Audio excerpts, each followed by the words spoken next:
Olá, seja bem-vindo. Estamos de regresso aqui à Voz da Esperança. Muito obrigado também por regressar connosco. Vão ser mais uns minutos, aproximadamente 25 minutos, que vamos passar aqui juntos e continuamos a descobrir grandes episódios da vida de Jesus e na sua biografia, na sua história, nos seus encontros, nesta série que estamos a fazer nestes últimos episódios e que vamos continuar, provavelmente, durante ainda bastante tempo. Vamos descobrindo como essas histórias de Jesus, elas também se relacionam com a nossa própria experiência. Estamos na Voz da Esperança, vamos por isso, como sempre, cantar, abrir este programa com essas harmonias, com a beleza das vozes, para que o nosso coração hoje se encha mais uma vez de esperança.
Dizia-lhe há pouco, apresentando, relembrando àqueles que nos têm acompanhado, se não é hábito assistir e acompanhar o programa Voz da Esperança, então é um prazer que tenho a encontrar-me hoje consigo e desse lado poder ver-me ou escutar-me.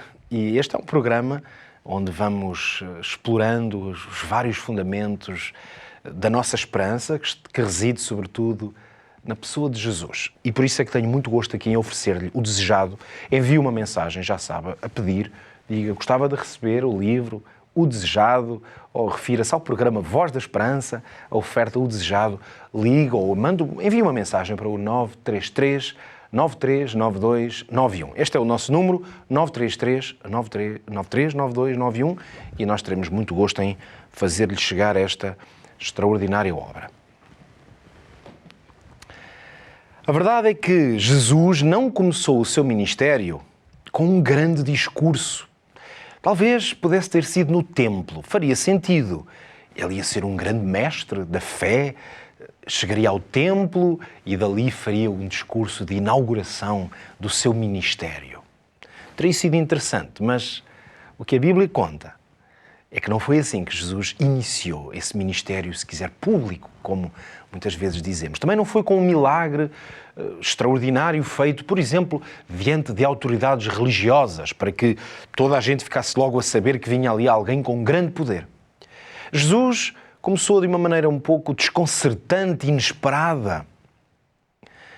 Jesus foi a um casamento, talvez de pessoas amigas, conhecidas, um familiar, quem sabe, da sua família. Um casamento simples, diríamos, normal, numa pequena aldeia. Por isso eu digo um casamento simples, porque era numa pequena aldeia da Galileia. Nada de extraordinário, nada em Jerusalém, em algum lugar de eleição. E foi nessa pequena festa, nesse momento familiar, que Jesus veio a manifestar pela primeira vez, se quiser, a natureza da sua ação, da sua obra, do seu ministério, esse poder. E que Jesus revelou realmente o que o seu coração estava disponível para fazer. Esta é conhecida como a história das bodas de Caná. Foi aí o cenário em que Jesus, o Filho de Deus, inaugurou, podemos dizer, o seu ministério. Não foi um gesto de glória, como dizia, mas um ato de ternura, de cuidado para com alguém que ficou numa situação um pouco constrangedora. Se calhar já está a recordar-se a que história me refiro. Jesus vai transformar a água em vinho e com esse gesto, sui generis, um pouco fora do normal, do padrão, Jesus mostrou que o Evangelho, essa semente que nasce no coração e brota, o Evangelho começa onde a vida acontece. Se quiser, no dia-a-dia, no cotidiano, nas casas, nas famílias, nos momentos de alegria, nas festas, também nas horas de necessidade, claro. Este texto encontra-se no capítulo 2 do Evangelho de João. E nós estamos a avançar, se quiser, capítulo a capítulo, quase, na história da vida de Jesus. Porque na semana passada, ou no nosso último episódio, dependendo de quando está a ver este episódio, já agora um pequeno parênteses, se não viu o último ou não tem assistido aos episódios da Voz da Esperança, pode perfeitamente fazê-lo. Nós temos concentrado todo este conteúdo que vamos fazendo aqui e que está disponível para si, por isso deixo-lhe esta nota para poder ver os nossos programas anteriores e até muitos outros que temos aqui na Novo Tempo, pode escutar na rádio também. Vá, por exemplo, ao canal YouTube da Novo Tempo Portugal. É só mesmo procurar. Se nunca foi pesquisar este canal, é só colocar Novo Tempo Portugal no YouTube e então vai entrar a ver a grande quantidade de programas, cada programa com os seus muitos episódios. Também pode ir ao site, o site novotempo.pt.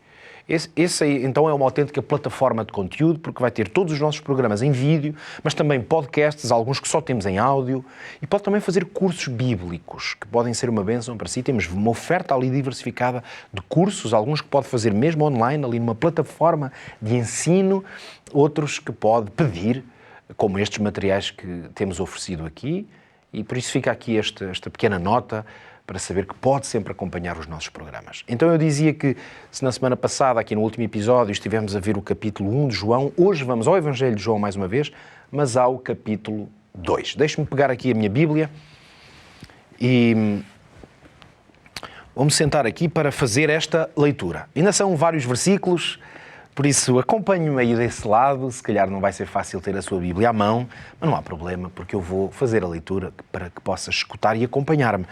Vamos ler a história destas bodas que aconteceram em Caná, em que Jesus pega nessa água, e vamos ler a partir do versículo 1 do capítulo 2 até o 10, lemos toda a história. Então o Evangelho conta assim: ao terceiro dia fizeram-se umas bodas em Caná da Galileia e estava ali a mãe de Jesus, Maria. E foram também convidados Jesus e os seus discípulos para as bodas. E faltando o vinho, a mãe de Jesus disse-lhe: não têm vinho. Jesus respondeu-lhe: mulher, o que tenho eu contigo? Ainda não é chegada a minha hora. A sua mãe, ainda assim, disse aos empregados: fazei tudo quanto ele vos disser. E estavam ali postas 6 talhas de pedra para as purificações dos judeus. E em cada uma cabiam 2 ou 3 metretas, que era uma medida de líquidos. Jesus disse-lhes: enchei de água essas talhas. Eles encheram-nas até acima. E Jesus disse-lhes: agora tirai e levai ao mestre-sala. Apenas isto. E eles levaram as talhas com água, pensavam eles. Logo que o mestre-sala provou a água agora feita em vinho, não sabendo de onde viera, se bem que o sabiam os empregados, que tinham tirado a água, chamou então o mestre-sala o esposo e disse-lhe: todo homem põe primeiro o vinho bom e quando já tem bebido bem, então o vinho inferior. Mas tu guardaste até agora o bom vinho. Houve aqui admiração por esta forma um pouco diferente, pensava ele, de se ter guardado o melhor vinho para o fim, quando as pessoas, à partida, já não conseguem sentir tão bem o sabor e as características da bebida. Esta história mostra o poder de Jesus, mas tem também muitos ensinamentos para nós. São esses ensinamentos, ou sobre eles, que eu gostava de refletir um pouco consigo. Nesta pequena vilazinha, Caná, Jesus não apenas supriu uma necessidade, porque era uma necessidade no contexto da festa. Obviamente não se tratava de uma necessidade de alguém que estivesse com fome ou a padecer. Era uma necessidade naquele contexto. Mas foi muito mais do que isso. Jesus mostrou o caráter do seu reino. Talvez isto o possa surpreender, mas eu gostava de mostrar-lhe porquê. A verdade é esta. O Evangelho mostra-nos que onde há falta, Jesus traz abundância. Onde há vergonha ou constrangimento, Jesus pode trazer honra e glória. Onde há vazio, Jesus pode trazer plenitude, abundância, significado. É por isso que a água trazida nestas talhas foi transformada em vinho pela palavra de Jesus. E este facto mostra-nos que quando a palavra de Deus sai da sua boca, ela opera com poder. O mesmo acontece na nossa vida. Jesus tem este poder de transformar uma coisa simples em algo absolutamente extraordinário. Mas para que isso aconteça, Jesus tem de ser convidado. E quando Jesus é convidado, como aconteceu nesta festa, neste casamento, então o comum transforma-se em solene, em sagrado. Maria, a mãe de Jesus, percebeu a dificuldade dos noivos, nós lemos a história, não é? Então ela decidiu recorrer ao seu filho, Jesus. E o pedido de Maria foi, curiosamente, muito simples, muito direto, com certeza vindo de um coração cheio de fé e também de uma compreensão clara de quem era já o seu filho, Jesus. Ela apenas disse: não têm vinho. É curioso, não pediu nada, nem ordenou nada. Ela confiou apenas, porque sabia o que podia acontecer. E quando Jesus lhe responde: ainda não é chegada a minha hora, é interessante, porque Maria não se ofende, nem sequer se desanima, porque podia pensar: bom, ok, eu tentei, mas não era ainda o tempo. Ela apenas diz aos servos: fazei tudo quanto ele vos disser. Também aqui há um ensinamento muito interessante, porque, repare, é assim que a fé verdadeira que ela age.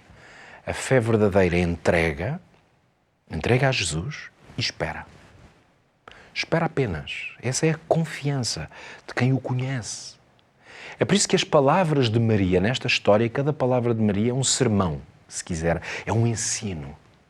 Fazei tudo quanto ele vos disser. Pense nesta expressão e aplique-a à sua vida. Não há caminho mais seguro do que obedecer à voz, às instruções de Cristo, o Mestre. E quando nós seguimos as suas orientações, podemos ter a certeza que a transformação vai acontecer. Exatamente como vai acontecer com esta água que passou por esse processo milagroso, sobrenatural, de se transformar numa bebida com sabor. É por isso que a experiência que nós temos de estarmos sem sabor, se quiser, tantas vezes na nossa vida. Essa falta de sabor pode ser tristeza, amargura que pode transformar-se em alegria. Ela pode vir na forma de um desânimo, de um desencorajamento brutal, que Jesus pode transformar e abrir em esperança. E o vazio, às vezes, da nossa vida, de falta de sentido, pode ganhar propósito. É por isso que esta história é muito mais do que sobre a água. Este milagre não foi uma demonstração apenas de uma capacidade ou de um poder. Ela está carregada de um símbolo muito profundo. E é por isso que eu hoje estou a falar-lhe e a contar-lhe aqui esta história, escavarmos à procura desses significados. A água representava o batismo, ou a purificação. Mas o vinho, ele na própria palavra simboliza o sangue de Cristo. Ou seja, uma obra de Cristo que trouxe sofrimento a Ele, mas que foi derramado para a salvação. Por isso é que esta história aqui já tem o Evangelho, estava aqui resumido. Este mesmo poder que transformou água em vinho é o que transforma corações endurecidos em novas criaturas. Acredite nisto. A graça de Cristo, ela não cobre apenas o passado. Ela tem o poder de renovar o nosso presente e também de abrir-nos portas e horizontes para o futuro. Dizia o apóstolo Paulo, assim, se alguém está em Cristo, nova criatura é. As coisas velhas passaram, eis que tudo se fez novo. Escrevia aos Coríntios, segunda carta aos Coríntios, capítulo 5. Então nós sabemos que os dons, as dádivas, as bênçãos de Cristo, elas não se esgotam. O mestre-sala, o homem responsável pela festa, o que é que ele veio dizer ao noivo? Então tu guardaste até agora o bom vinho. Mais uma frase que está cheia de significado. Porque é isto que Deus faz. Deus reserva o melhor. Claro, para o fim não é cronológico na nossa vida, não é? Deus vai esperar até estarmos no último dia ou na fase final da nossa vida. É o melhor porque o que este mundo, o que muitas das experiências que a vida nos pode reservar, são a maior parte delas alegrias passageiras, efêmeras, prazeres que começam doces, mas muitas vezes acabam amargos. Aliás, o vinho é um bom exemplo disso. O álcool, se quiser, e tantas outras formas de vícios. Mas o vinho de Cristo é completamente diferente. O amor de Cristo, ele vai crescendo, vai tornando-se mais e mais presente. A presença de Deus na nossa vida é uma presença renovadora, que vai aumentando. É isso que significa o melhor para o fim. Cada nova bênção do céu que vem sobre a nossa vida, o que faz é isto, é aumentar a nossa capacidade de compreender o amor de Deus. Por isso é que a vida cristã, ela não é uma sequência de perdas. Às vezes talvez alguns, parece-lhes que tentar ter uma vida coerente com a Bíblia, com o que está escrito, parece que vamos perder coisas. Não é uma sequência de perdas, é uma sequência de descobertas. Porque a cada passo que nós damos por fé, é como se ouvíssemos Jesus a nos dizer, crê, eu ainda tenho uma coisa melhor.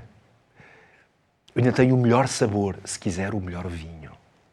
O vinho que Jesus proveu nesta ocasião, que ele deu ali, serviu na festa, era um vinho com certeza não fermentado.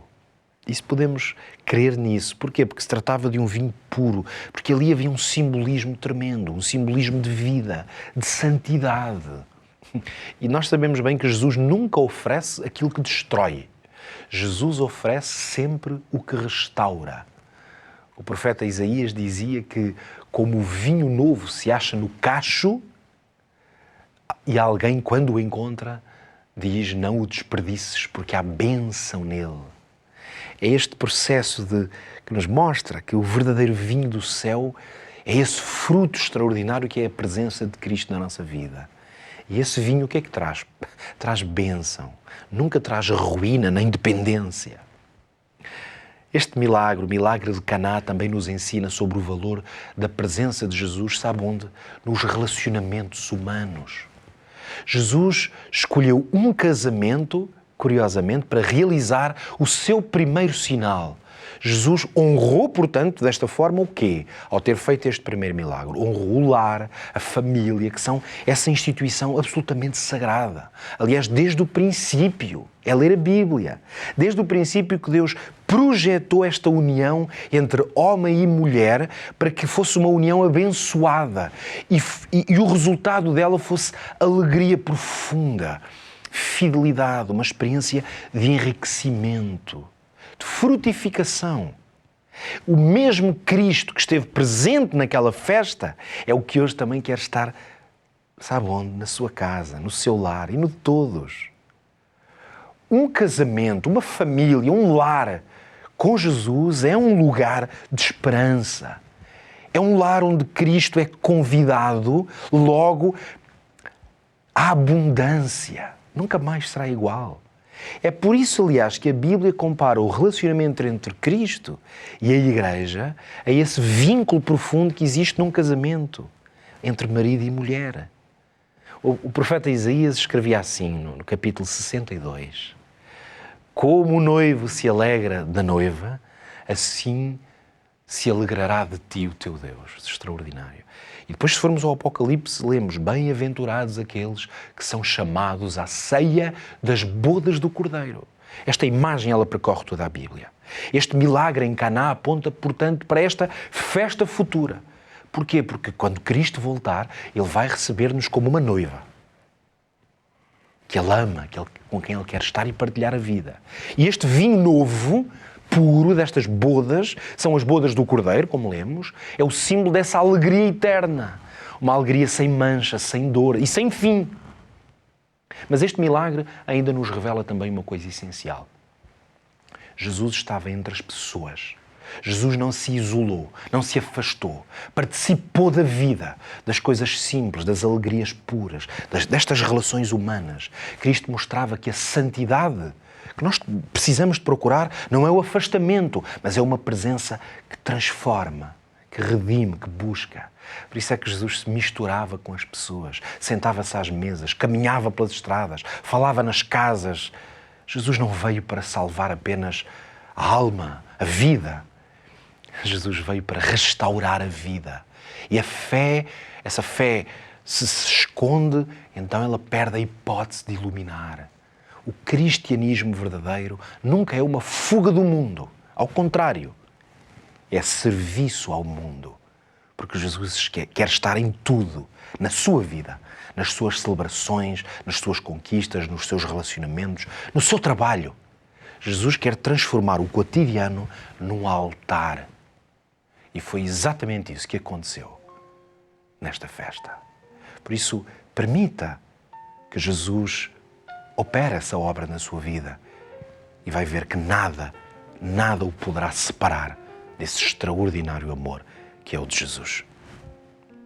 Que diremos, pois, a estas coisas?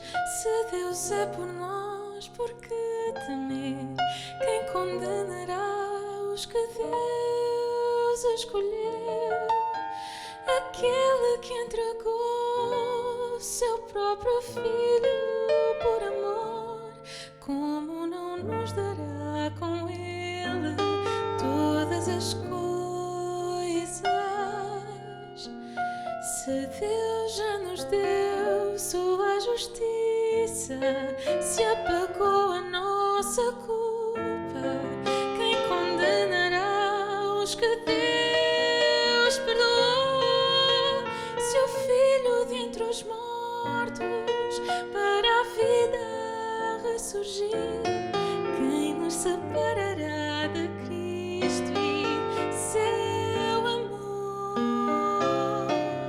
Nem a morte, nem a vida, o presente, o futuro, nem poderes ou distâncias, nem alguma criatura, nem angústia ou a fome, ou a espada, nada vai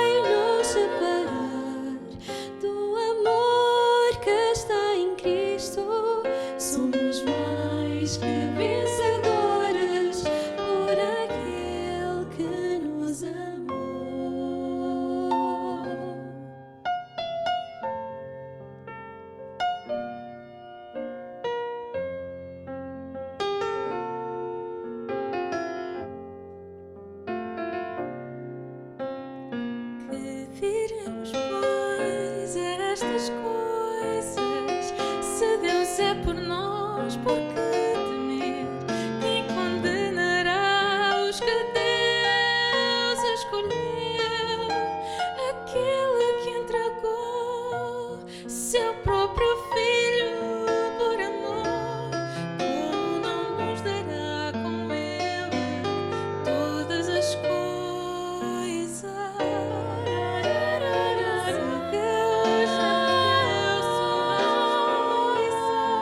Se apagou a nossa culpa, quem condenará os que Deus perdoou? Seu Filho dentre os mortos para a vida ressurgiu, quem nos separará de Cristo e seu amor?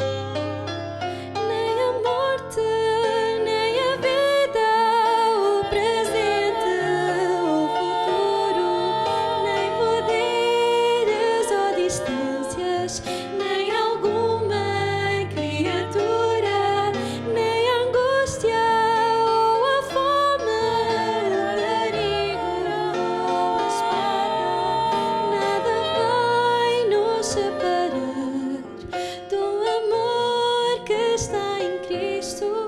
Somos mais que vencedores por aquele que nos amou. Quem nos acusará? Quem nos condenará? Quem nos separará de Cristo?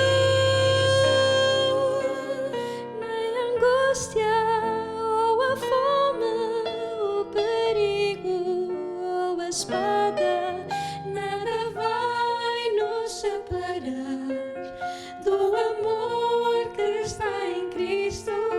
Somos mais que vencedores por aquele que nos amou.